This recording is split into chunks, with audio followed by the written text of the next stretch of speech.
The Biden administration has been strongly critical of China's actions on human rights, but engaging on climate change.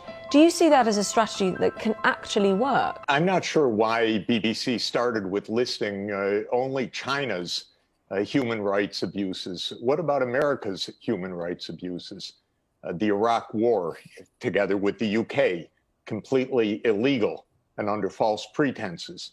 The war in Syria, the war in Libya, the continued sanctions against civilian populations in Venezuela and Iran, walking away from the Paris Climate Agreement for the last 4 years, unilateral trade actions that have been deemed illegal by WTO.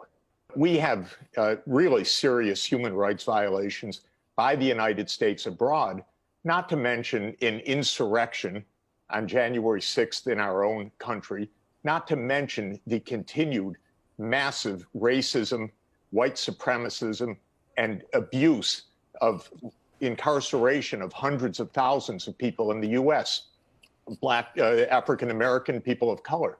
So I think that the whole premise of this story is a little bit odd. No, but sorry, I'm looking. We have to look. If I may, we have to look at. Well, hang on. Sorry, Jeffrey. If I could come, Jeffrey.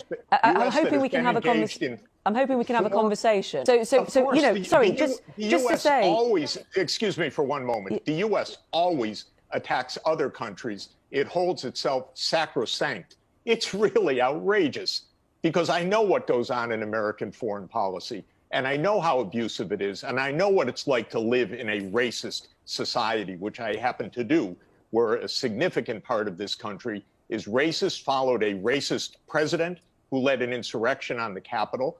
And so the framing of this issue is strange.